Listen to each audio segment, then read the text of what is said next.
Valence bond theory का application start हुआ था, जिसमें पहला एप्लीकेशन हुआ था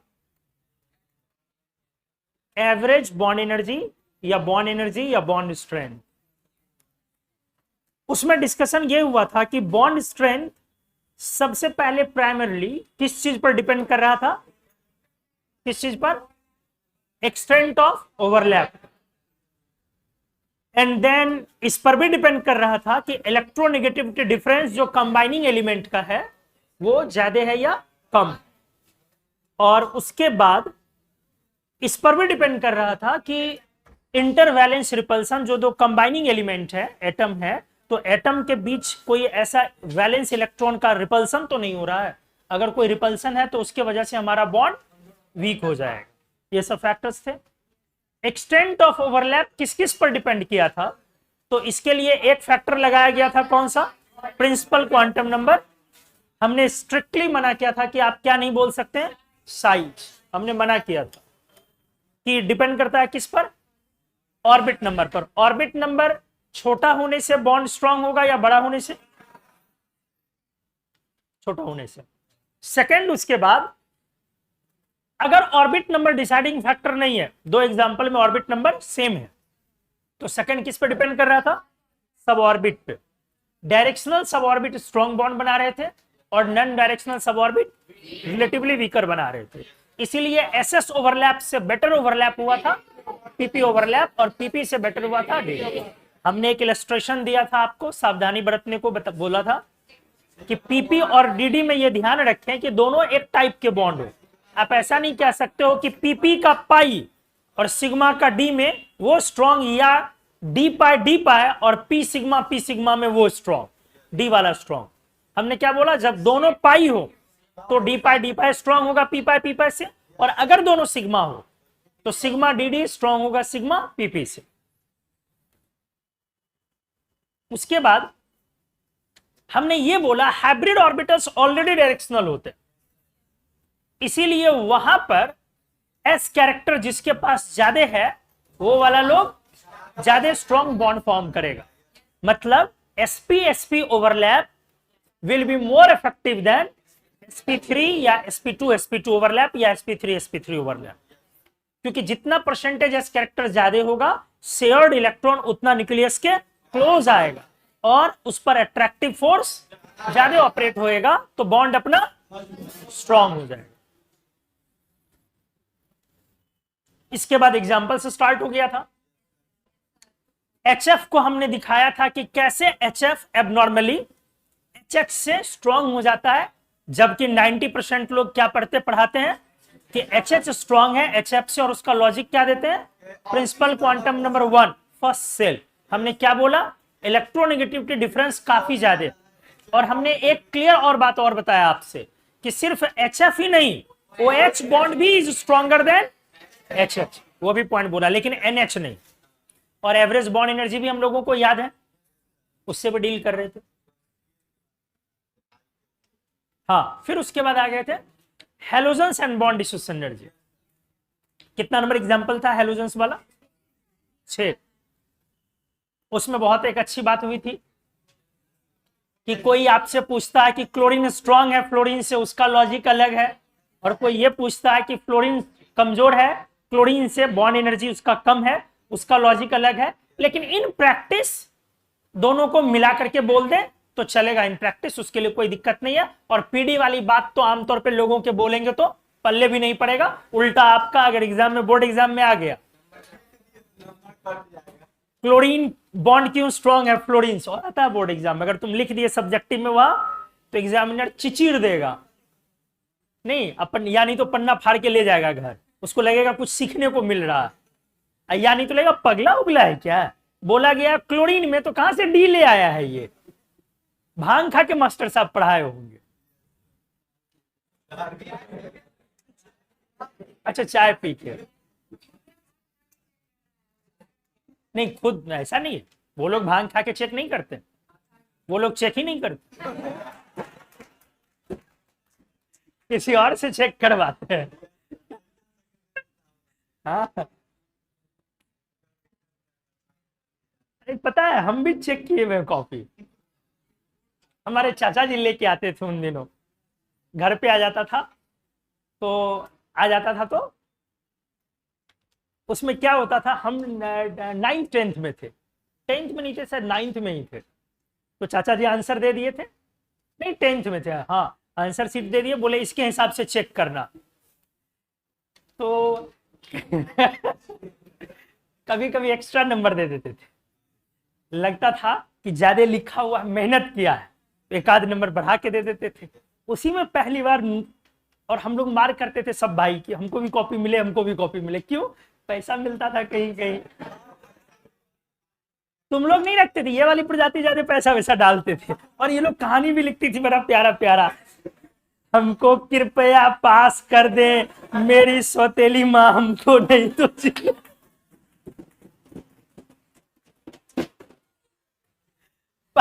पास होने के लिए ये लोग अपनी माँ को भी सौतेली बना। उन दिनों मोदी जी वाला 2000 का पिंक पिंक नोट नहीं आता था, नहीं तो हम बहुत अमीर हो जाते, फिर हमें पढ़ाने की जरूरत भी नहीं पड़ती। बड़ा अच्छा अच्छा कहानी रहता, लोग खूब लिखते थे। अभी भी कॉपी में खूब ट्रेंड है पैसा डालने का। तुम लोग ट्राई नहीं करना रे कि करोगे? कुछ भी बोल दो, करोगे ही करोगे।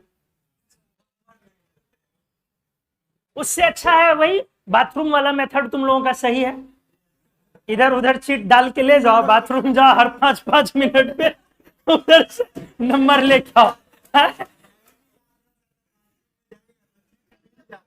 नहीं वैसे भी बाथरूम जाओगे, हाँ कुछ ना कुछ मिलेगा तुमको, खोजते रहना है, कहीं इधर कहीं उधर। अब गलत जगह हाथ नहीं डाल देना। चला जाओ बेटा। कितना? 6 नंबर था, चलो 7 लगाओ। कैल्कोजेंस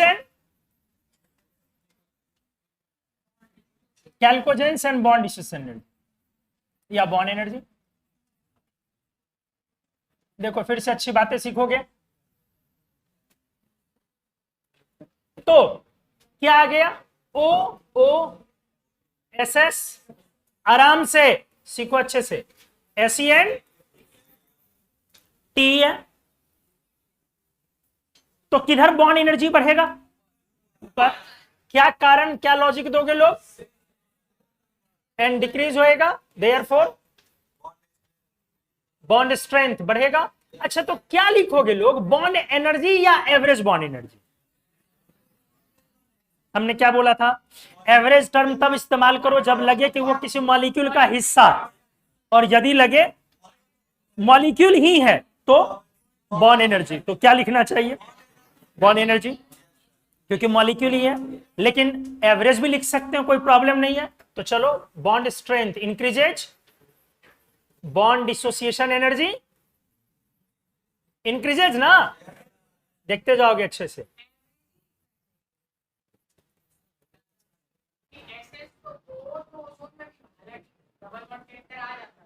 वो लिखा तो ठीक है, क्लियर हो जाएगा आराम से। लेकिन एक बार फिर से कहां रिपल्सन हो, इसलिए इसकी बॉन्ड एनर्जी क्या हो जाएगी? कम हो जाएगी। तो आज बेटा लिखते हैं क्या? ओ में ड्यू टू एक्सट्रीमली, बोलो लोग क्या लिखोगे? Small size of second period element,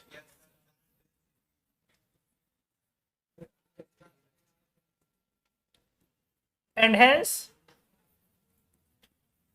high charge density will result क्या जी? an effective intervalence repulsion ना। फ्लोरीन का भी कम हो गया था रिपल्सन, सो OO bond becomes abnormally weaker ना, अचानक से वो कमजोर हो जाएगा। एंड जो बॉन्ड डिसोसिएशन एनर्जी है इसकी वो क्या हो जाएगी? कम हो जाएगी, OO का कम हो जाएगा। फ्लोरीन कहां आया था लोग? यहां ना, ध्यान से सुनो, इधर आया था फ्लोरीन, ये यहां नहीं आएगा, लेकिन एक चीज और रेक्टिफाई कर रहे हैं ठीक से, हम आपको कनेक्ट करके दिखा रहे हैं। इलेक्ट्रॉन एफिनिटी याद है? याद करो, अच्छे से याद करो। हैलोजन और कैल्कोजेन दोनों में इलेक्ट्रॉन एफिनिटी और बॉन्ड एनर्जी दोनों की बातें करेंगे। पहले इलेक्ट्रॉन एफिनिटी याद करो। फ्लोरीन, क्लोरीन, ब्रोमीन, आयोडीन किसका कम हो गया था, कहां गया था? अच्छा, इसमें भी इलेक्ट्रॉन एफिनिटी याद करो।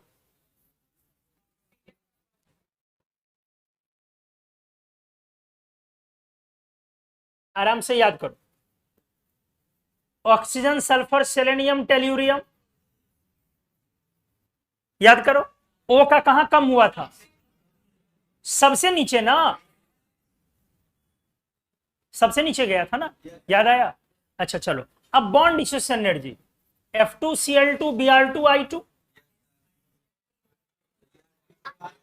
तो ये यहां नहीं जाएगा, ये सॉरी वहां जाएगा।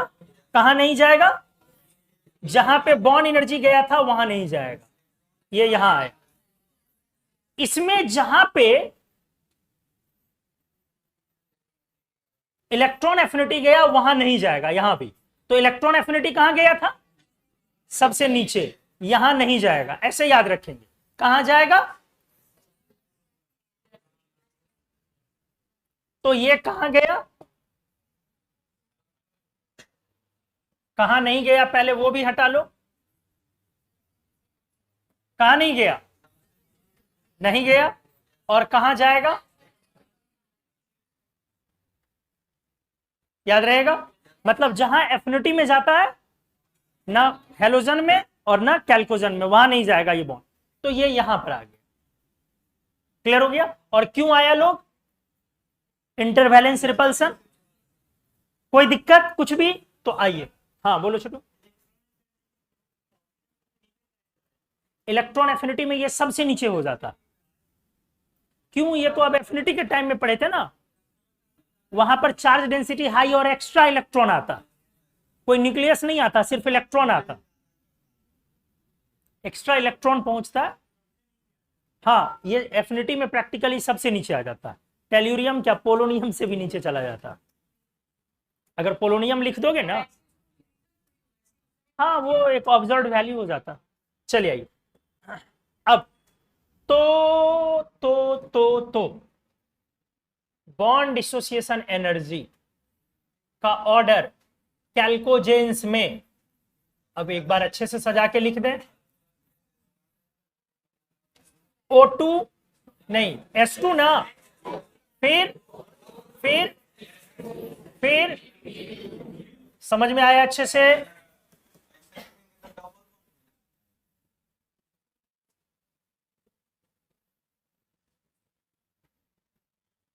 क्या बोले छोटू? ऐसे लिखेंगे तो S। यही कारण है कि तुमसे हम इतना प्यार करते हैं।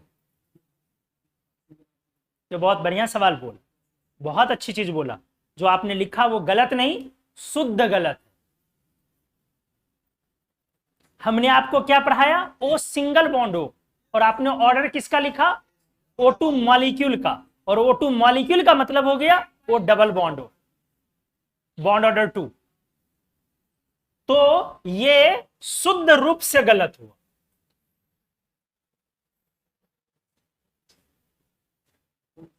इसके लिए ताली बजाओ, बहुत अच्छा है, बहुत बढ़िया। देख रहे हो देवेश, कभी कभी बैल भी चमत्कार करता है। हाँ लेकिन अरे भाई, एप्रिसिएशन का हकदार है। हाँ है ना। तब तो क्या लिखना था सही से, लोग बोलो? सिंगल बॉन्ड लगाना बहुत जरूरी है। S single bond S greater than O single bond O greater than S single bond S greater than T single bond T. आया समझ में? ये जो है एक्चुअली ये किस चीज का ऑर्डर है? ये single bond bond dissociation energy है। समझ में आया? और जो आपने वो बनाया, इसमें दोनों एटम के बीच क्या है? डबल बॉन्ड, नहीं समझ में आया? और जब भी मल्टीपल बॉन्ड बनाने की बात आती है, आप सल्फर सीरीज पढ़ चुके हो, फास्फोरस सीरीज पढ़ चुके हो, स्मॉल साइज हमेशा फेवरेबल होता है। सेकेंड पीरियड का एलिमेंट हमेशा डबल बॉन्ड और ट्रिपल बॉन्ड बनाना ज्यादा प्रेफर करता है। कार्बन को देखिए, ऑक्सीजन को देखिए, सेकेंड पीरियड वाले एलिमेंट ही कंफर्टेबली मल्टीपल बॉन्ड बनाते हैं। लार्ज साइज के एलिमेंट अगर बना भी लिया तो वो स्टेबल, तो आप यहां पे लिखेंगे कि एक्चुअली मल्टीपल बॉन्ड फॉर्मेशन बहुत अच्छी चीज है, ये इज ऑलवेज फेवर्ड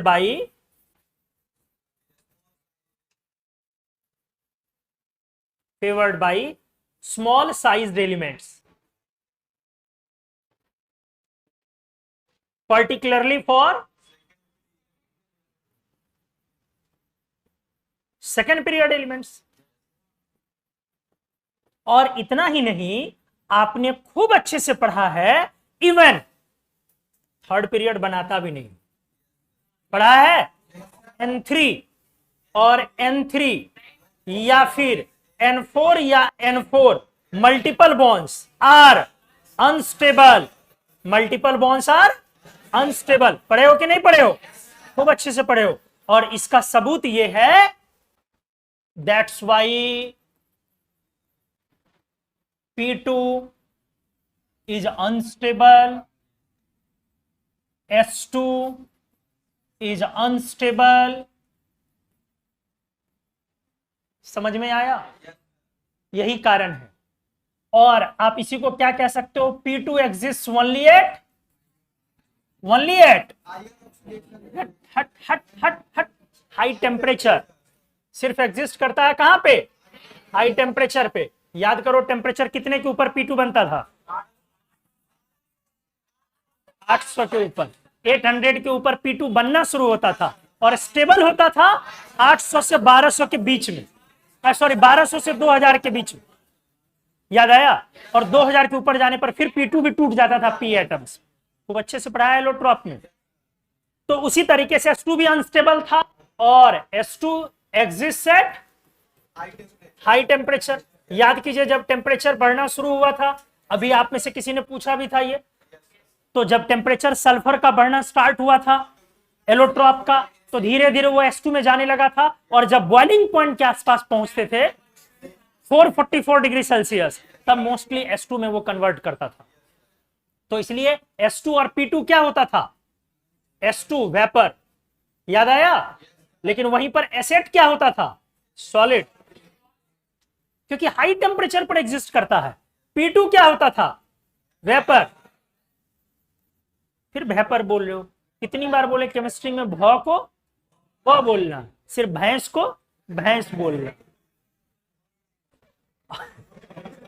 P4 क्या था? सॉलिड, उसको वैस नहीं बोल देना।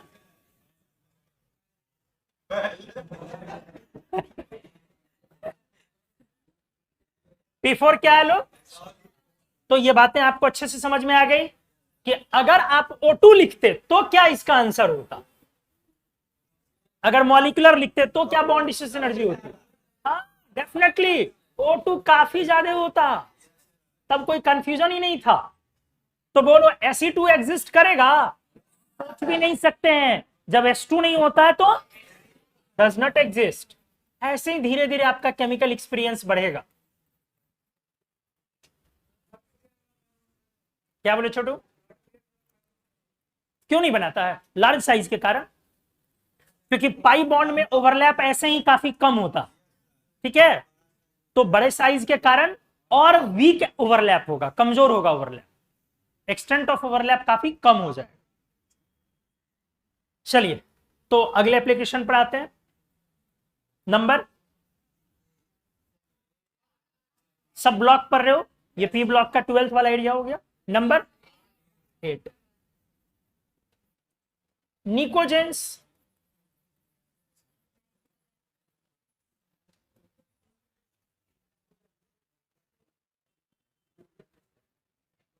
अठारह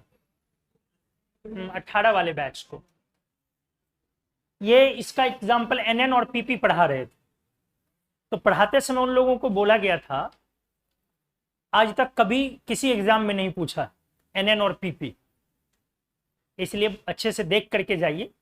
लेकिन साथ में ये भी बोले थे देखो ऐसा है कि हर साल बोलते हैं कि इस बार आने के चांस है, लेकिन 18 में वो आया था लिटरली, और ये भी पढ़ने के ट्रेंड से बाहर है, जिसको हम आज नहीं 15 सालों से तो कम पढ़ा रहे हैं, जो पढ़ने के ट्रेंड से बाहर है।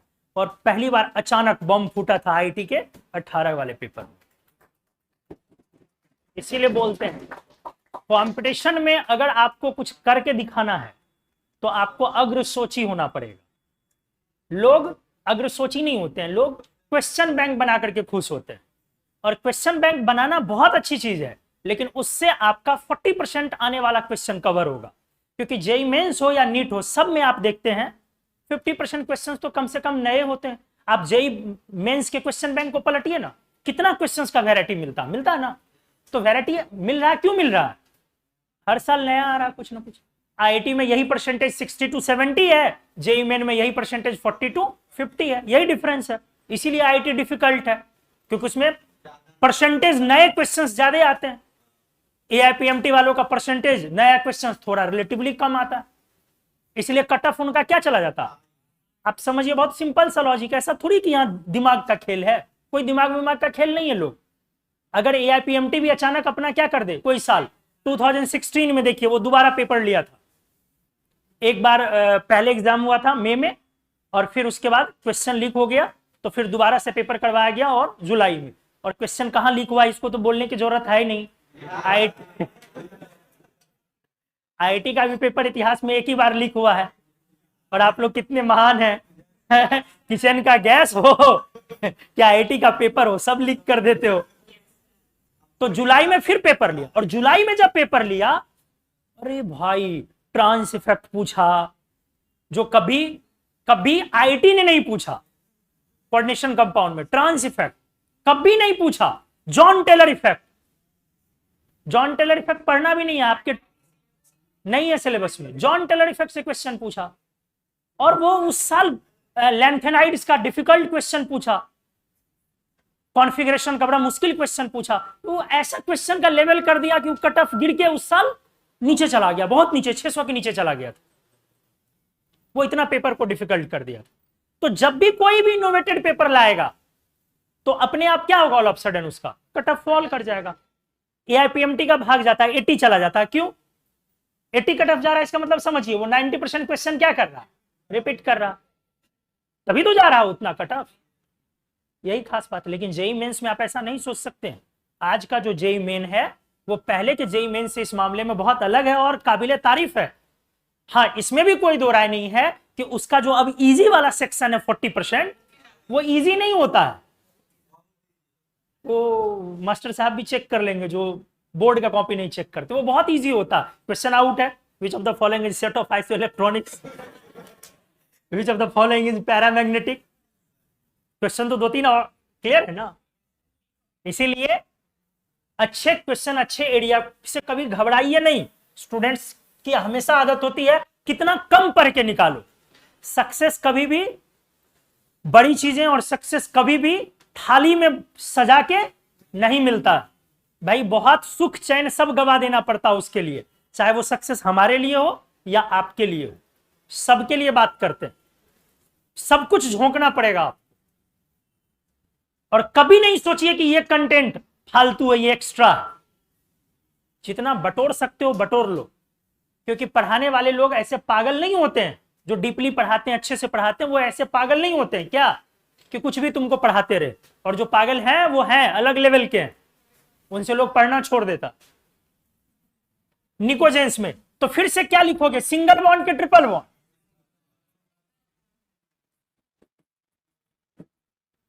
किधर जाएगा, ऊपर की तरफ। लेकिन एक बार फिर से किसका नीचे आएगा, एनएन से स्ट्रॉन्ग कौन होगा, सिंगल बॉन्ड है ना ये।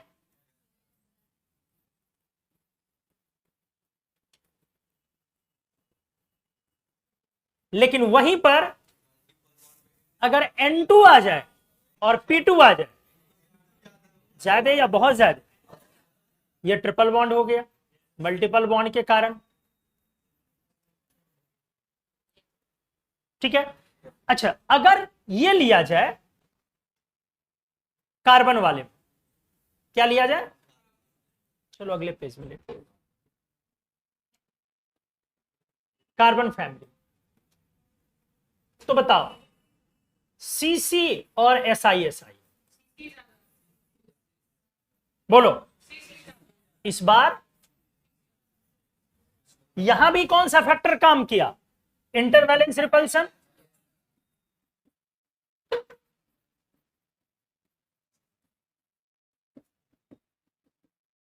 इसीलिए बॉन्ड डिस्ट्रीब्यूशन एनर्जी अचानक से कम हो गई। लेकिन सीसी और SiSi में किसकी बॉन्ड डिस्ट्रीब्यूशन एनर्जी ज्यादा है, इसीलिए तो आप जानते भी हैं। अब सोचो यही चीज अगर कार्बन में रिपल्सन होता तो कार्बन का आज हाईएस्ट कैटेनेशन पावर नहीं होता। समझ में आया क्या बोला गया। यही चीज अगर जैसे आपने F में रिपल्सन लिया, आपने OO में रिपल्सन लिया, आपने NN में रिपल्सन लिया, अगर ये रिपल्सन CC में कंटिन्यू हो जाता तो कार्बन की कैटेनेशन पावर इतनी ज्यादा नहीं होती और कार्बन आज इतना लंबा चेन नहीं बना रहा होता। ठीक है, हाँ छोटा है, बिल्कुल है। वैलेंस इलेक्ट्रॉन का मैं पिछले दिन दिखाए थे, याद करो। यहां पर हम लोग इंटरवैलेंस रिपल्सन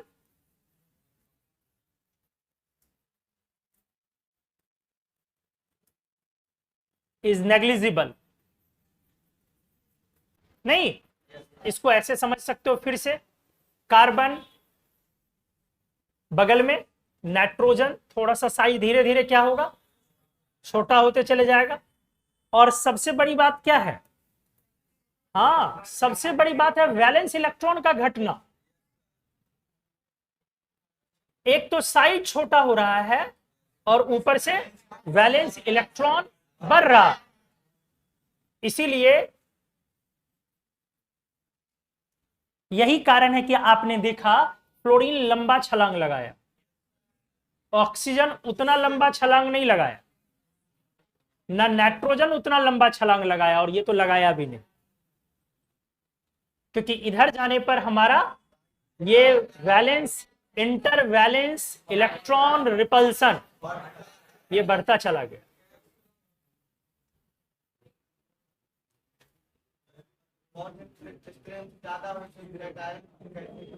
कैटेनेशन, बॉन्ड एनर्जी मजबूत है। जैसे अगर तुम किसी को, क्या हुआ, कुछ हुआ, आवाज आ रही है उधर से, ग्रेविटेशनल फोर्स लग रहा है किस चीज पर, अच्छा फ्लोरीन पर, ओ अच्छा ग्रेविटेशनल लगा, पक्का बायो वाला लगाया होगा। तो हाँ मैथ वाला ही लगा सकता, एक्चुअली ग्रेविटेशनल फोर्स के बारे में बात करना भी मैथ्स वालों के बस की बात।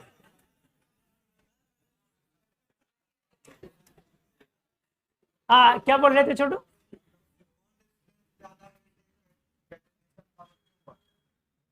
चेन में तुम हाथ पकड़ते हो एक दूसरे का, हाँ, और मान लो उससे तुम उस हाथ को पकड़ने से एक दूसरे को पुल कर रहे हो, तो लंबा चेन कब बनेगा भाई, जब ये बीच का स्ट्रेंथ क्या होगा, इतना तो सिंपल सी बात है। अगर ये बॉन्ड वीक होगा तो जितना मॉलिक्यूल हैवी होते जाएगा, फैलते चले जाएगा, तो बॉन्ड ब्रेक कर सकता है ना। इसीलिए कैटनेशन पावर के लिए जरूरी है बॉन्ड एनर्जी का ज्यादा हो। ठीक है, तो ऑक्सीजन का कैटनेशन पावर ज्यादा होगा,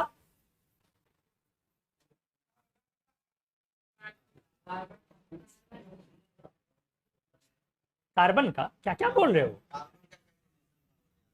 अभी बोले कहां है, पहले सुन तो लो। कार्बन का ज्यादा कि सिलिकॉन का ज्यादा, कार्बन, ऑक्सीजन का ज्यादा कि सल्फर का ज्यादा,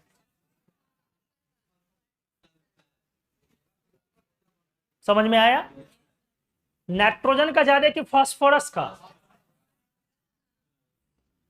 क्लियर हुई चीजें, सल्फर का ज्यादा है कि सेलेनियम का?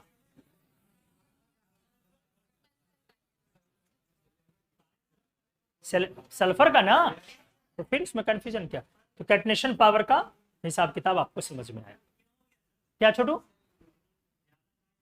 अभी तो बॉन्ड एनर्जी बताए ना, ओ से बॉन्ड स्ट्रेंथ एसएस का ज्यादा है ना। ओ वाला बॉन्ड स्ट्रॉन्ग था या एसएस वाला? ओ वाला, मतलब छोटू ऐसे देख रहे हो जैसे हम तुतला के बोल रहे हैं।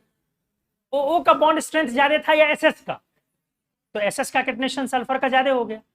अब नाइट्रोजन का एनएन बॉन्ड लिंकेज स्ट्रॉन्ग था या पीपी? पीपी, इसीलिए किसका स्ट्रॉन्ग हो गया? क्लियर हो गया? अब कुछ अच्छा एग्जांपल कराए। कितना नंबर था बताओ?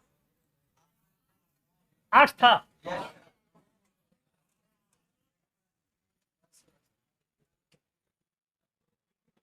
दस होगा।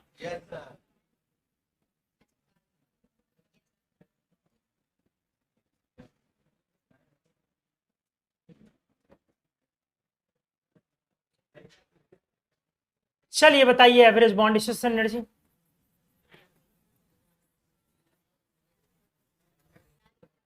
और एक एग्जांपल दे दो, आई।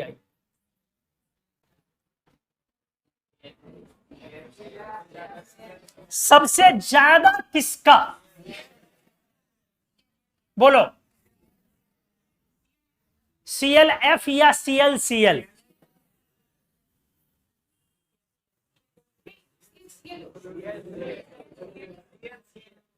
ClF या ClCl? कितने लोग को ClF लग रहा? हाथ उठाओ। सोनू, तोरा हमरा पे भरोसा नहीं थे? नहीं थे? पूरा क्लासरूम में तुम अकेले हाथ उठाए हो। और कोई उठाया सोनू के साथ? हाँ उठाया। ClCl कितने लोगों को ज्यादा लग रहा? आप लोगों को हमेशा एक मेथड बताया है, जो आए उसका उल्टा बोलो, सही हो जाए। इसी चलते सोनू का सही हुआ है।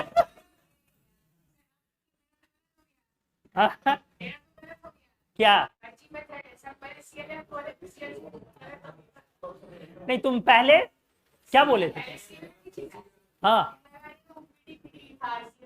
तुमको इसका मतलब पलटने नहीं आता है।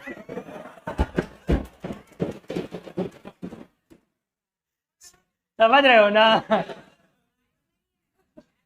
चलो देख बेटा, कहानी कहां, रिपल्सन कब काउंट करते हो? N2 N2, तो तुम N2 N3 में क्यों काउंट किए? अरे तुम इसमें रिपल्सन लगा के नहीं यार उसका कम कर दिए? तो रिपल्सन किस में काउंट करते हो? N2 N2 या N2 N3 में? N3 में तो रिपल्सन था ही नहीं ना, इसीलिए सबसे ज्यादा किसका होगा? ClF का। अगला पॉइंट, FF तो आई के बराबरी में पहुंच चुका है, इसीलिए वो तो पीछे भेज दो। अब अगला कौन होगा? क्या BrCl भारी पड़ेगा ClCl पर? नहीं, कारण N3 से रिपल्सन समाप्त। N2 N3 no repulsion. समझे दोस्त? इसके बाद क्या होगा लोग? BrCl, फिर उसके बाद Br, फिर उसके बाद FF, और इक्विवेलेंट टू। और आप एक चीज और सोचो, इसमें EN डिफरेंस भी तो आ गया। EN डिफरेंस से भी तो बॉन्ड डिस्ट्रीब्यूशन एनर्जी ज्यादा होती है, और 1 का है EN डिफरेंस। 1 का EN डिफरेंस ऐसा नहीं है कि एकदम नेग्लिजिबल है। समझ में आया अच्छे से? तो अगले एग्जांपल को अब बना दोगे आप अच्छे से। अगर हमने लिया OO OS SS, बोलो OS ना, उसके बाद SS और तब ना O। क्लियर हो गया अच्छे से? नेक्स्ट एग्जांपल फिर से बनाओगे, दे पक्का? CF CCl CBr CI, सोच समझ के।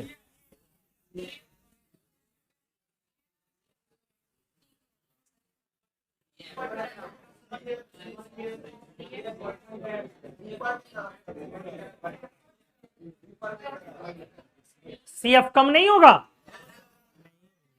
कारण सी में रिपल्सन हमने इग्नोर कर लिया है, तो दोनों N2 है, बावजूद उसके रिपल्सन काउंट अपन ऊपर से सोने पर सुहागा क्या है, थोड़ा मोड़ा थोड़ी ना है, 1.5 है। तो इसीलिए ऊपर जाने पर हमारा बॉन्ड डिस्टेंस एनर्जी इस बार रेगुलर बढ़ेगा, और यहां पर हमारा bond strength is favored due to high end difference।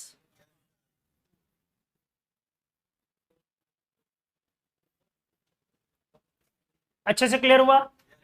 तो इस तरह से हम लोगों ने बॉन्ड एनर्जी पर बेस्ड बहुत सारा एग्जांपल्स देखा। उम्मीद है आपको बॉन्ड एनर्जी वाली चीजें समझ में आई हो। जब आप मल्टीपल बॉन्ड में जाएंगे तब कहानी इतनी इजी नहीं होगी।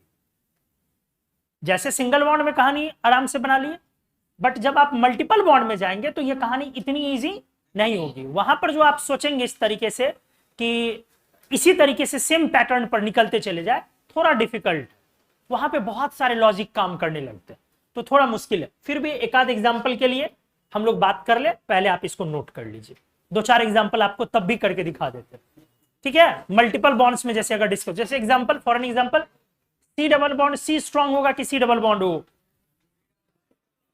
उसी तरीके से for example C triple bond C strong होगा कि सी ट्रिपल बॉन्ड ओ। तो इसको सोचना पड़ेगा अच्छे से। क्लियर हो गया? तो चलिए इसको पहले नोट।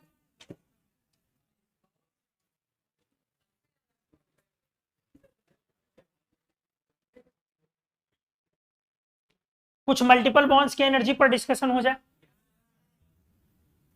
P4S3 पूछ रहे हो?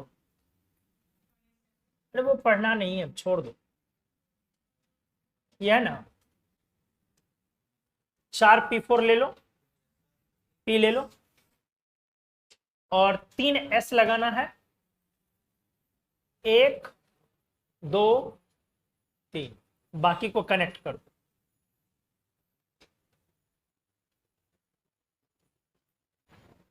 ठीक है, तो अब इसकी खासियत देखो, अगर पूछ लियो हो तो अब देख लो, झेल लो। इसमें फास्फोरस का ऑक्सीडेशन स्टेट क्या है? कौन मोर इलेक्ट्रोनेगेटिव है, फास्फोरस की सल्फर? सल्फर।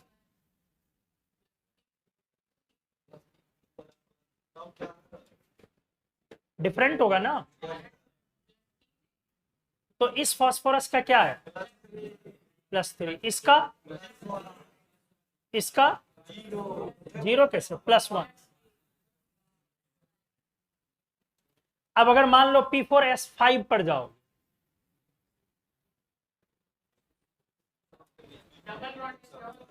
नहीं, डबल बॉन्ड नहीं, नहीं नहीं नहीं, रुको, दिमाग नहीं लगा सकते छोटू, और जो चीज नहीं हो उसका तो इस्तेमाल बिल्कुल नहीं करना चाहिए।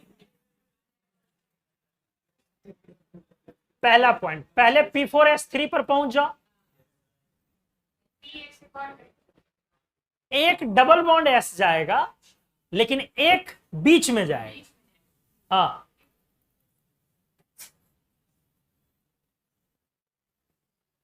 तो इसके कारण ऊपर वाले का हो जाएगा +5, नहीं हो जाएगा ये +5। अब इसको चेक करो कितना, एक और एक +2, ध्यान से देखो, इसको चेक करो +2, और इसको चेक करो +1। रुक जाओ, कहीं कुछ गड़बड़ हुआ है, ठीक से देखो।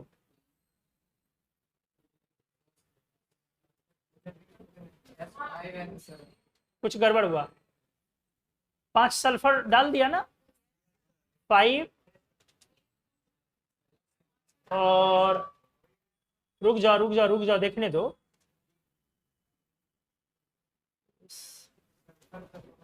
2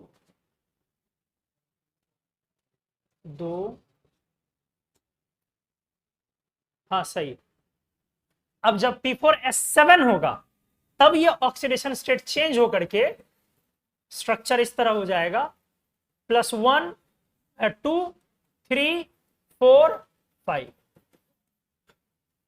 और धीरे धीरे जब P4S10 हो जाएगा तो फिर सारा फास्फोरस +5, P4O10 जैसा। तो ये आपसे अगर कभी कुछ पूछेगा भी तो यही पूछ सकता है, P4S10। तो P4 नहीं होता। तो बेसिकली क्या है कि ये टॉपिक मतलब अगर कोई पूछे हो तो इसके पीछे का यही रीजन है, मतलब पॉइंट है डिस्कस थोड़ा। ये देख रहे हो डबल बॉन्ड बनाना, जबकि दोनों क्या है N3 क्यों बन गया जरा समझो। हाँ, high oxidation state of phosphorus क्यों बन गया, N3 double bond high oxidation state of. यही बोले कि अगर आप मल्टीपल बनेगा नहीं, लार्ज साइज है तो, बट अगर कभी कोई बनाता है तो फिर हाई ऑक्सीडेशन स्टेट पे ले जाइए, फिर हर कुछ बनता है। तो इस पेज को आप लोग नोट नहीं करेंगे, ऐसा कुछ बिल्कुल नहीं होगा। उसने पूछा तो बस हमने डिस्कस किया। चलिए अब आइए, बातें होती है थोड़ी सी। अच्छा हाँ, कितना नंबर एग्जांपल था, एक दिमाग में आ रहा था ऐसे, 12। देखिए जरा चेक करें, NF NCl NBr Ni, कोई बता सकते हो?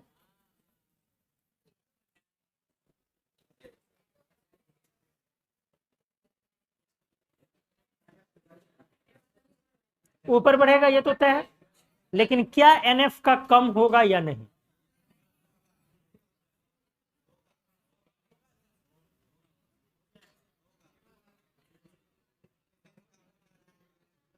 कैसे अप्रोच करें इस चीज को तोड़ने के लिए? देखो बड़ा आराम से तोड़ ले अगर आप पीछे के कॉन्सेप्ट को यूज करो। याद आया कुछ? NF3 NCl3 NBr3, क्या हमने केमिकल बॉन्डिंग के पहले लेक्चर में पढ़ाया था? क्या पढ़े थे आप, कुछ याद करें? अकेला ये है जो स्टेबल है एंड नॉन एक्सप्लोसिव नेचर का। याद आया? क्यों? Due to high bond energy of NF bond. इसका मतलब है कि नहीं होगा, रेगुलर होगा। और समझे? EN डिफरेंस उसको फेवर कर दिया। बाकी याद करो ना, ये सब कंपाउंड क्या था? अनस्टेबल एंड एक्सप्लोसिव्स ना। कौन ज्यादा एक्सप्लोसिव? नीचे वाला, तो आतंकवादी यूज करता है। और ये NH3 जब टूटता है एक्सप्लोजन के बाद, किसमें टूटता है? N2 + X2, इसीलिए लार्ज वॉल्यूम में कन्वर्ट हो जाता है ये और विस्फोट कर पाता। बताया था ना। Ni3 को कहां पे रखा जाता है, कैसे? अमोनिया डाल के उसको एडक्ट बन जाता, प्रिजर्व करके उसको रखा जाता। तो बार बार आप लोगों से इसलिए बोलते हैं, बस क्लास आते रहिए। क्लास में आप बैठे रहेंगे तो जो चीजें आएगा ना एग्जाम में आने वाली है ना, वो सब चीज हम खुद बहुत बार रिपीट कर देंगे। एकदम क्लास बस रेगुलर आते रहिए। उतना भी नहीं आप लोग कर पाते हो, बताओ।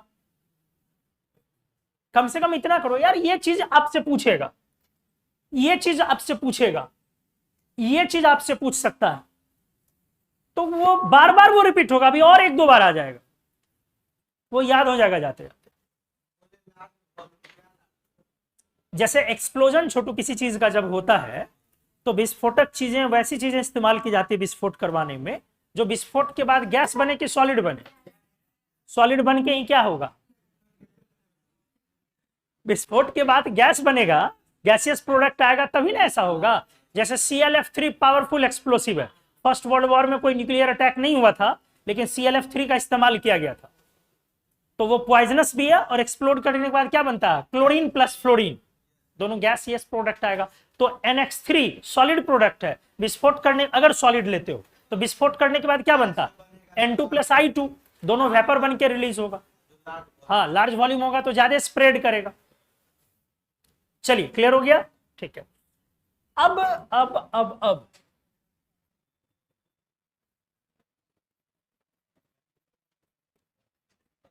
मल्टीपल बॉन्ड्स है, बॉन्ड डिसीजन सीखोगे क्या?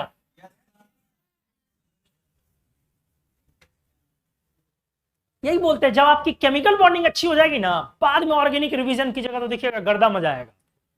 आपको हर जगह वो डिस्कस करने की एबिलिटी आ जाएगी आपके अंदर, क्वेश्चन रेज करना, चीजों को समझने का आपके पास एक नायाब तरीका होगा। आइए जैसे देखिए ठीक से सी डबल बॉन्ड सी लिया, एन डबल बॉन्ड एन लिया और ओ डबल बॉन्ड ओ लिया। इन तीनों में सोचो बॉन्ड एनर्जी किसकी ज्यादा हो। पहले नॉर्मल रूल लगाइए। तो नॉर्मल रूल क्या कहता था? इधर जाने पर रिपल्सन। नॉर्मल रूल क्या कहता था? आराम से पहले नॉर्मल रूल सीखो सीखो सीखो।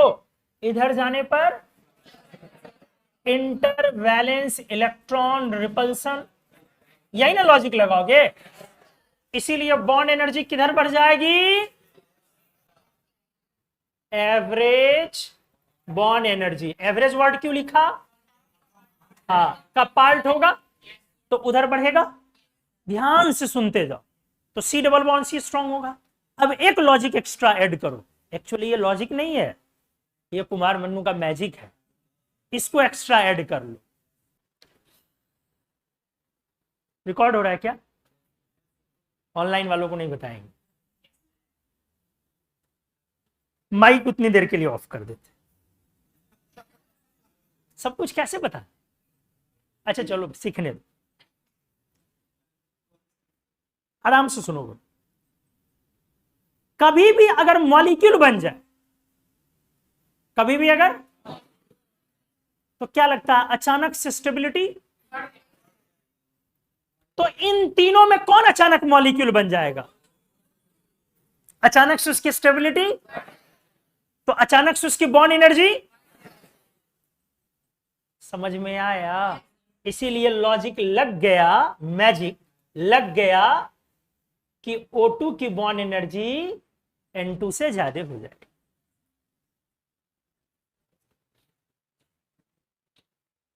आया समझ में? तो क्या आया इसमें आंसर? सबसे ज्यादा C डबल बॉन्ड C, उसके बाद और फिर जब भी मॉलिक्यूल बन गया अचानक उसकी बॉन्ड एनर्जी।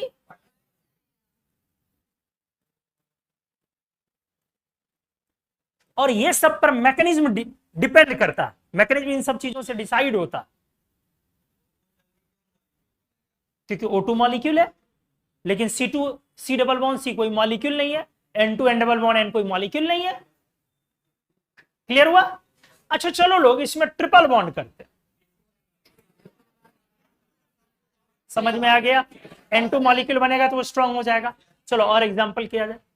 अब सोचो अगर एग्जांपल में हम लेते हैं, इनको C डबल बॉन्ड O से चेक करते, इनको किससे चेक करते हैं?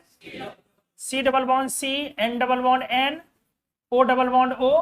या चलो ना, ये ऑर्डर लिखा हुआ है, C double bond C greater than, O double bond O greater than, N double bond N।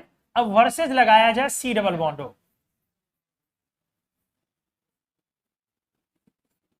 बोलो कौन ज्यादा होगा? फिक्स है C डबल बॉन्ड साफ साफ। क्यों? कंपाउंड कहां से आ गई? बिल्कुल नहीं है मॉलिक्यूल। दिमाग मत खराब है बे। CO molecule C triple bond O होता है।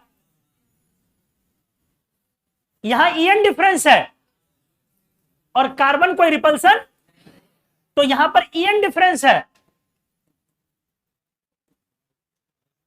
आया समझ में? तो EN डिफरेंस होने के कारण बॉन्ड एनर्जी इसकी ज्यादा होगी। तो क्या आंसर होएगा अपना? C double bond O greater than C double bond C greater than O double bond O greater than. आया समझ में?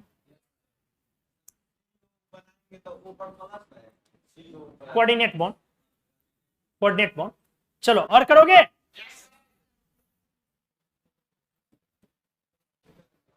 C triple bond C, N triple bond N, आराम से रुको, और C ट्रिपल बॉन्ड हो। आराम से सोचो, बिल्कुल नहीं हड़बड़ाना, हम वेट कर रहे। नहीं हड़बड़ाना नहीं है, बिल्कुल नहीं हड़बड़ाना, हम लेंगे ही नहीं जवाब। पहले सोच लो अच्छे से सारे पैरामीटर्स। 2 मिनट का टाइम लो, सोच लो।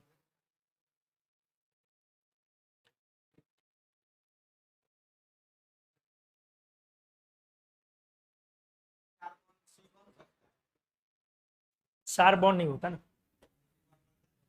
सी में नहीं होता, मेटल आएगा तब होता है चार बॉन्ड।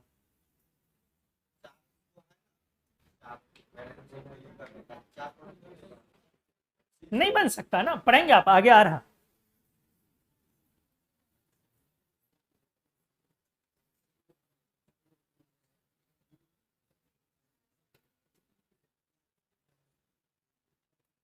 बन गया।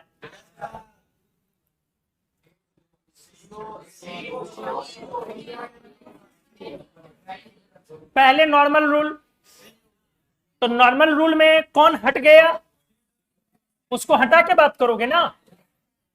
तो C ट्रिपल बॉन्ड C और N ट्रिपल बॉन्ड N, तो नॉर्मल रूल से किसको ज्यादा होना चाहिए। लेकिन क्या ऐसा हो सकता है, क्योंकि ये क्या है, मॉलिक्यूलर फॉर्म है, तो जैसे ही लोग मॉलिक्यूलर फॉर्म हुआ तो वो सेनर्जाइज हो जाएगा। तो इसका मतलब यहां तक आंसर क्या आएगा, N triple bond N greater than C triple bond C। अब वर्सेज कराना है किससे, C ट्रिपल बॉन्ड। अब सोचते हैं, ये मॉलिक्यूलर भी है, हाँ गुड, मॉलिक्यूलर फॉर्म भी है प्लस EN डिफरेंस भी है दोस्त। इसीलिए अपना फाइनल आंसर क्या होगा, C triple bond O and then N triple bond N then C triple bond C। आया समझ में। C ट्रिपल बॉन्ड O 1050 के अराउंड होता है, 1045 1050 के अराउंड, ये 945 और ये less than 900, less than 900 kilojoule per mole, और ये वाला 945 किलो जूल पर मोल, और ये अराउंड 1045 किलो जूल पर मोल। 1045 50 कुछ भी लिख सकते हो, थोड़ा मोड़ा दाएं बाएं होता। क्लियर हो गया अच्छे से। एक एग्जांपल और करो, C triple bond N, C triple bond O और N ट्रिपल बॉन्ड N। फिर से सोचो आराम से, फिर 2 मिनट टाइम ले, फिर हड़बड़ा रहे हो।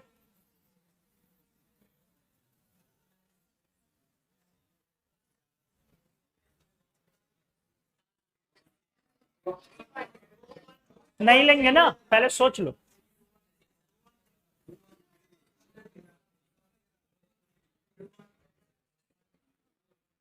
अब बोलो 2 1 3, 2 3 1। आया समझ में। कारण ये भी मॉलिक्यूल, ये भी molecule,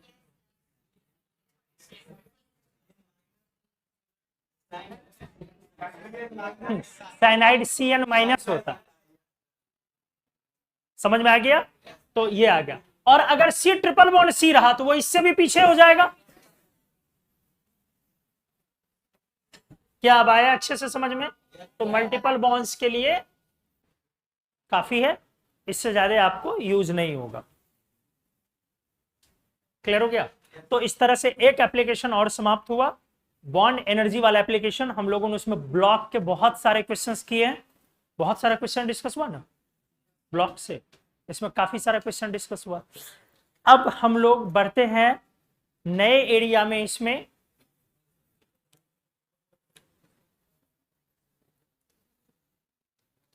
thermal stability of covalent compounds.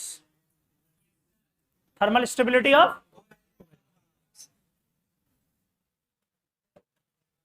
हाँ छोटू,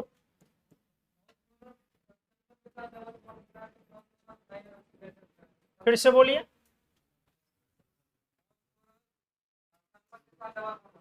अगर बना लिया, हाँ, सल्फर वहां टर्मिनल एटम है ना, तो यही तो पॉइंट है। अगर दोनों छोटा हो जाए तब तो बल्ले बल्ले, तब क्या दिक्कत है।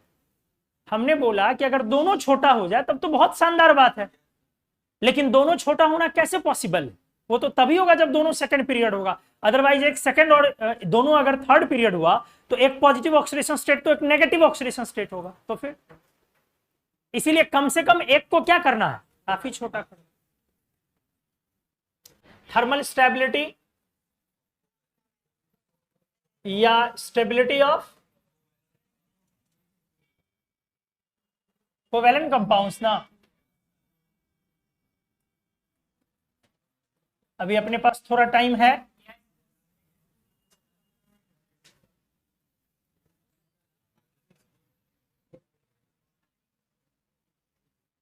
हाँ, नोटिस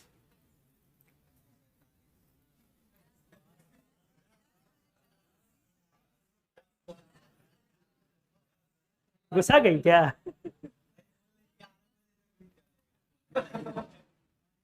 नहीं, 11 बजे फिर उसका गोलगप्पा वाला ठेला बंद हो जाएगा। जाते हो खाने के लिए 10:30 में ना? हाँ।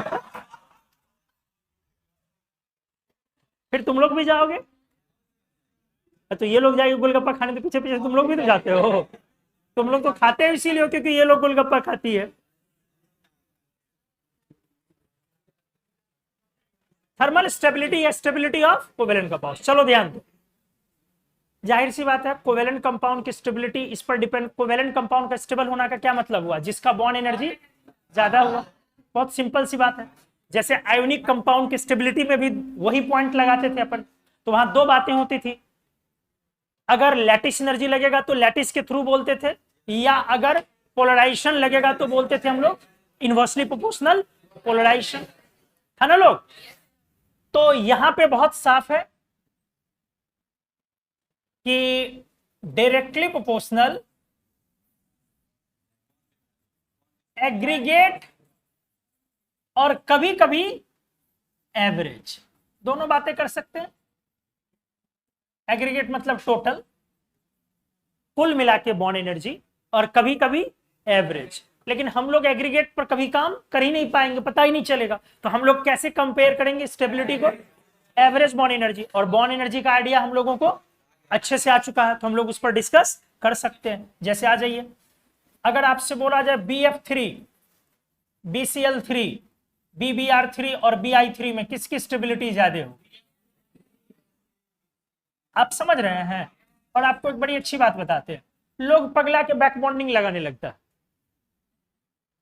लोगों से पूछिए किसकी स्टेबिलिटी ज्यादा है, तो बात करेगा इसमें बैक बॉन्डिंग ज्यादा है इसलिए इसकी स्टेबिलिटी ज्यादा। पागल, दिमाग उमाग ऊपर वाला जो माला खाली हो गया दिमाग का। बैक बॉन्डिंग के कारण थोड़ी ना स्टेबिलिटी यार, बैक बॉन्डिंग तो पाई बॉन्ड बना रहा है। अब वो भी पार्शियल कैरेक्टर है इसमें, यहां 3-3 सिग्मा नहीं दिख रहा है आंख के अंधे। समझ में आया? तो ये बैक बॉन्डिंग से स्टेबिलिटी वगैरह इससे डील नहीं किया करे, क्योंकि बैक बॉन्डिंग से हमेशा अक्सर लोगों को बीमारी होती है। बैक बॉन्डिंग थोड़ा सा आएगा, मेढक की तरफ कूदते रहेगा। बैक बॉन्डिंग खतरनाक चीज है, इतना आसान नहीं है जितना समझते हो। पढ़ना यहां पर पढ़ोगे, उसके बाद पानी उतार देंगे अच्छे से, सब नशा उतर जाएगा बैक बॉन्डिंग का। तो बैक बॉन्डिंग से स्टेबिलिटी डील नहीं होती है। कैसे स्टेबिलिटी डील होगी? एवरेज बॉन्ड एनर्जी, और एवरेज बॉन्ड एनर्जी इधर का ज्यादा होगा। क्यों ज्यादा होगा भैया? N2N2 ओवरलैप, और यहां N2N5 ओवरलैप है। तो लॉजिक को प्रॉपर समझिए कि कहां पे क्या लॉजिक देना। जैसे लोग मान लो HF है, HCl है, HBr है, HI है, किधर होगा स्टेबिलिटी? किधर हो जाएगी? ऊपर की तरफ। क्या लॉजिक लगा सर? यहां N1N2 ओवरलैप है, और यहां पर सर आते आते N1N5 ओवरलैप है। अब झूठ मूठ का लगाता है लोग HF इसलिए ज्यादा स्टेबल है कि ईएन डिफरेंस हाई। बोतल,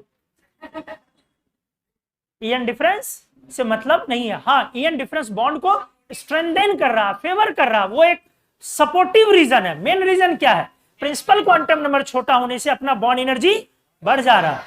तो अगर HF को तोड़ा जाए, मान लो डेल्टा H1 हिट लगा और HI को तोड़ा जाए, डेल्टा H2 हिट लगा, तो कौन ज्यादा होगा? डेल्टा H1 ज्यादा होगा डेल्टा H2 से, होगा ना।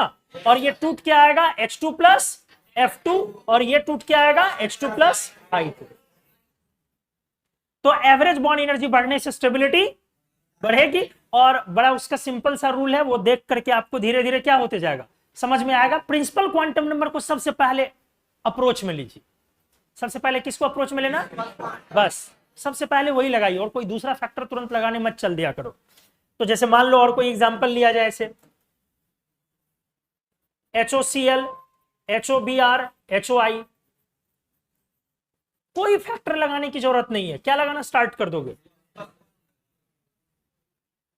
प्रिंसिपल क्वांटम नंबर लगाने लो, स्टेबिलिटी खुद ब खुद क्या होने लगेगी? ज्यादा होने लगेगा। बहुत सारा एग्जांपल आप पढ़ चुके हैं इस तरह से, NF3, NCl3, NBr3, क्या नहीं पढ़े हो?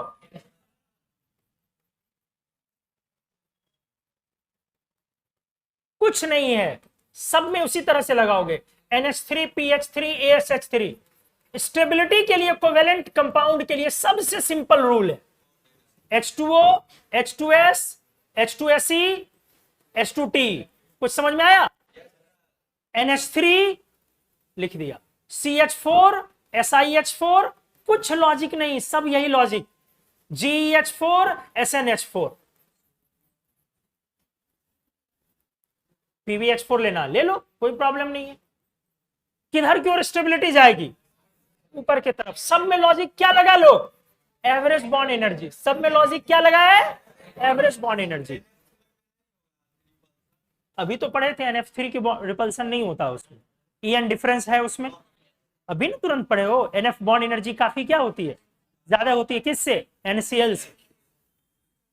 इसीलिए ये अकेला है जिसका डेल्टा HF क्या होता था? नेगेटिव की पॉजिटिव, याद आया? जबकि बाकियों का डेल्टा HF, अब छोटू क्या क्या नहीं पढ़ा है आप लोग? नहीं एग्जिस्ट करता, अनस्टेबल। हाँ, Ni3 एग्जिस्ट नहीं करता। आप जैसे CH4 को प्यार से क्या बुलाते हैं? क्या बुलाते हैं? तो इस तरह से आप कह सकते हैं, राम और हनुमान मिलकर क्या बनाते हैं? मिथेन। अरे कार्बन आपके क्या होते हैं सर? तो आप लोग बोलते हैं कार्बन आपके राम होते हैं, हनुमान आपके हाइड्रोजन होते हैं। तो इस तरह से आप क्या बोलेंगे? मीथेन कैसे बनता है? राम और हाइड्रोजन के साथ। राम उसमें कितनी वैलेंसी शो करते हैं?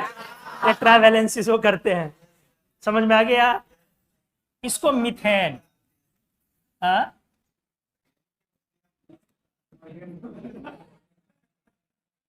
मीथेन। इसको क्या बोलोगे? सिलेन।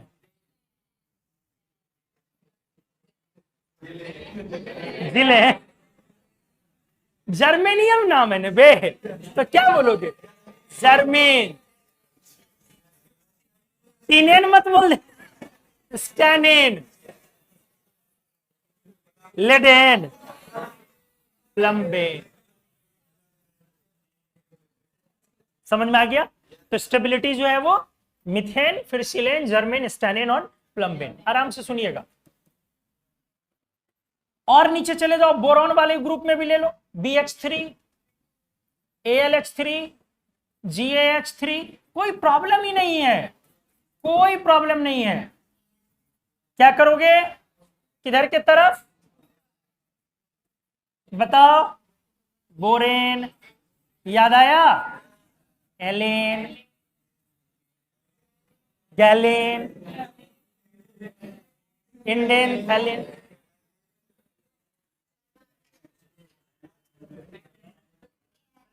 किसमें?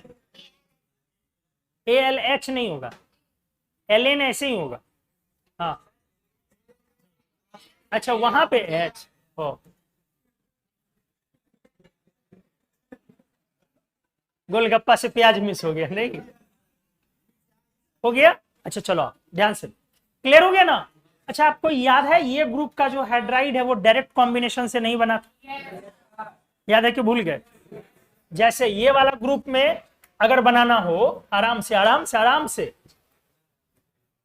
ये वाला याद करो, H2 को आप O2 या S2 सल्फर ये वगैरह से डायरेक्ट रिएक्शन करा के बना सकते हैं H2S H2O, ये वाला भी बना सकते हो, ये वाला भी बना सकते हो। कैसे? H2 plus X2 direct combination से क्या बन जाएगा, HX। तो हाइड्रोजन से डायरेक्ट रिएक्ट करता है मेटल भी और नॉन मेटल भी, लेकिन कौन वाला नहीं बनाता है, याद आया? ये वाला। अच्छे से ध्यान आया, खूब अच्छे से पढ़ाया है। हाँ, can not be prepared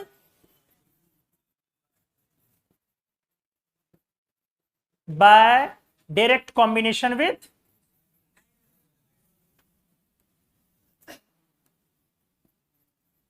direct combination of 3A with hydrogen. अलग अलग रिएक्शंस के थ्रू बनाया जाता है, जिनमें से एक सोर्स है मेटाथेसिस रिएक्शन, बाकी और भी सोर्स हैं, ऑक्सीडेशन, डिस्प्रोपोर्शनेशन, ऑक्सीडेशन, बहुत सारे सोर्स हैं। BCl3 प्लस H2 वो तो मेटाथेसिस नहीं था ना। तो चलो एनीवे, अब आ जाओ और एक ग्रुप नीचे आ जाओ। इसी तरीके से BH2 वाला भी ले सकते हो, LiH वाला भी ले सकते हो।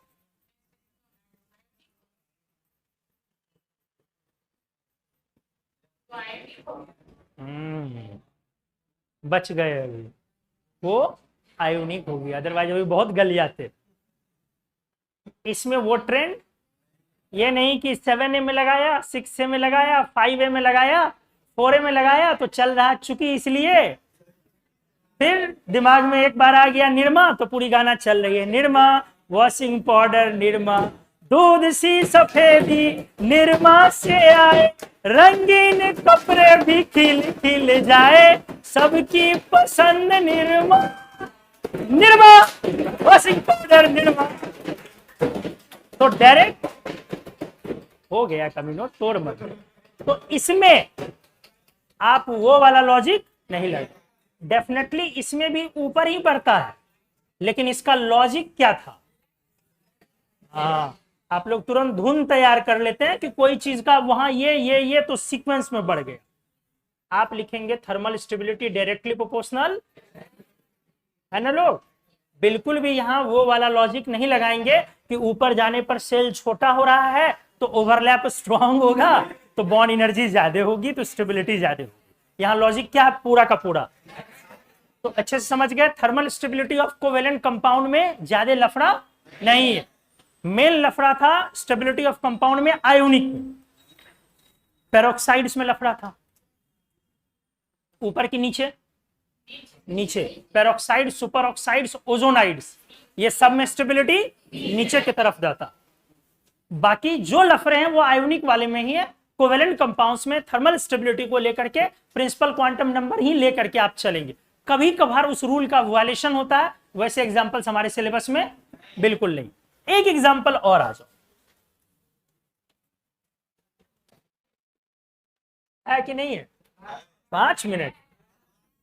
HClO4, HClO3, HClO2,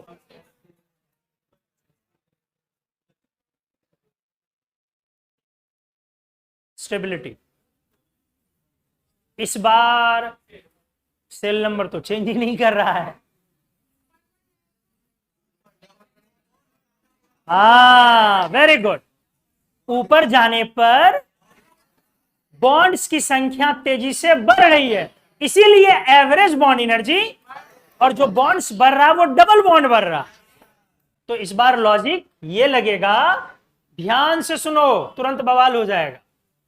ऊपर जाने पर नंबर ऑफ बॉन्ड्स इंक्रीजेज, जबकि क्या कांस्टेंट है, N2 N3, ये तो कांस्टेंट ओवरलैप है, तो नंबर ऑफ बॉन्ड्स इंक्रीजेज, इसके वजह से एवरेज बॉन्ड डिसोसिएशन एनर्जी अपनी क्या हो जाएगी, बढ़ेगी नहीं लोग, हर हरा के बढ़ जाएगी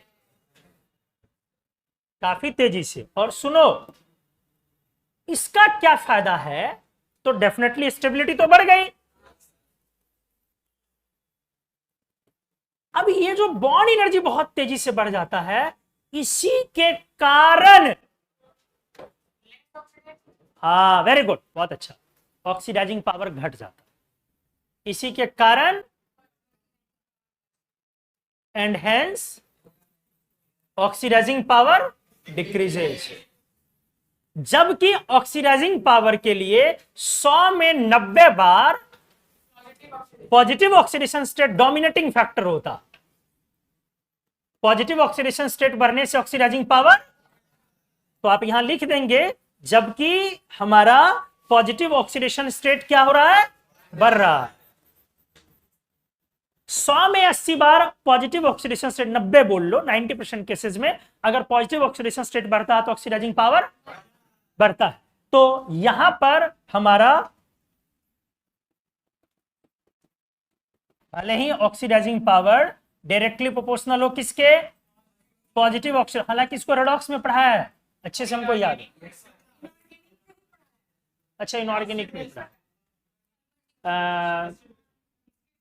जब ब्लॉक पीडीएफ स्टार्ट किए थे ऑक्सीडाइजिंग पावर वाला, तो oxidising power directly proportional positive oxidation number, और इसी के एग्जांपल में आप बोलते हो SO2 से ज्यादा है H2SO4, बोलते हो ना, HNO2 से ज्यादा स्ट्रॉन्ग है HNO3। अब मोस्टली पॉजिटिव का आप ऐसे ही करते हैं, सबका इसी पे जाते हैं, MnO2 से पावरफुल है KMnO4, इसी पे आप सारा एग्जांपल लगाते हो। Cr2O3 से स्ट्रॉन्ग है डाइक्रोमेट, लगाते हो ना, आयरन 2+ से ज्यादा Fe3+, लेकिन बट HClO4 उल्टा है, HClO2 इससे ज्यादा, HClO3, HClO2 और सबसे ज्यादा HOC। यहां पर ऑक्सीडाइजिंग पावर की कहानी उल्टी, और उसका कारण क्या है, ऊपर जाने पर बॉन्ड एनर्जी बढ़ रहा है, क्योंकि आपको पता है ऑक्सीडाइजिंग पावर के लिए जो जो फैक्टर्स हैं, कौन कौन सा फैक्टर काम करता था, याद करो।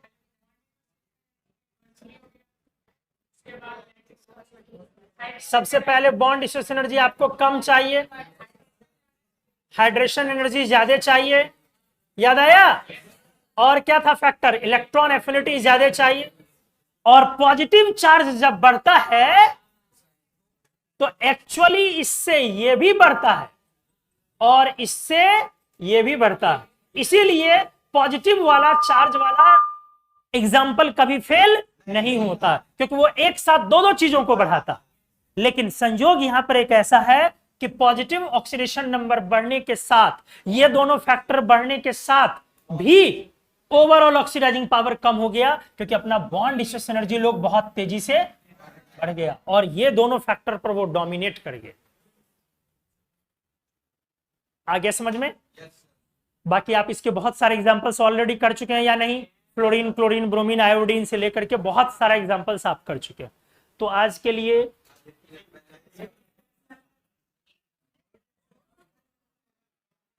हो गया।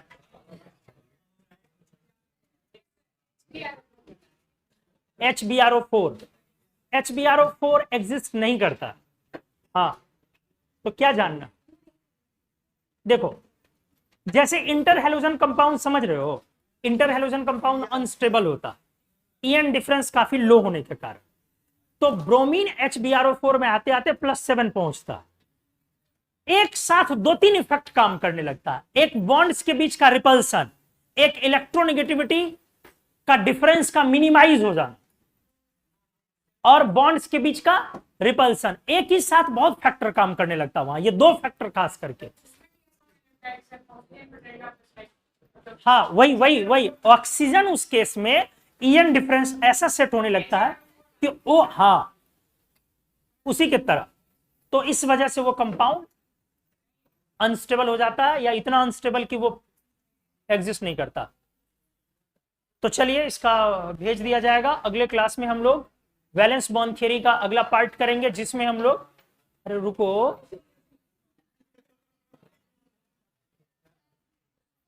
ऐसे ही लोग भोज में बैठते हैं और लोगों के खाने का इंतजार खत्म करने का नहीं करते, अपना प्लेट खत्म उठ के चल देते हैं। कौन सा? आप लोग बोरॉन फैमिली और कार्बन फैमिली पढ़ लिए? अरे उसको समाप्त करो यार, वो टेस्ट वेस्ट में हम दे देंगे, टेस्ट पेपर दे दिया जाएगा किसी दिन, वो तो आ जाएगा, हाइड्रोलिसिस के दौरान आ जाएगा, बाकी कुछ है। हाँ, जेई मेंस का और नीट का क्वेश्चन बैंक, क्या चोट लगी क्या? जोर से। जेई मेंस और नीट का क्वेश्चन बैंक क्या कर लेना, बोरॉन और कार्बन फैमिली का बना जाना। क्वेश्चन बैंक नहीं अभी तक लिए हो, है ना? तो क्वेश्चन बैंक से जेई मेन और नीट का पहले बोरॉन और कार्बन फैमिली बना जाओगे। फिर अच्छा, स्ट्रक्चरल वाले का हम करवा देते हैं, पहले बोरॉन कार्बन फैमिली का बना लोगे, वो काम निपटा लोगे, वो समाप्त। पी ब्लॉक हमारा 11th वाला निपट गया, फिर हम लोग 12th वाले की समाप्ति की तरफ बढ़ जा रहे हैं। ठीक है, चलो अगले क्लास मिलते हैं। Thank you, good night. इसको जाने दो, बहुत हड़बड़ी में खेला गोलगप्पा वाला बंद कर देगा। वाला बॉन्ड जो दूर के हटता है, इधर OH वाला डिस्कस करो, रुको 2 मिनट रुको।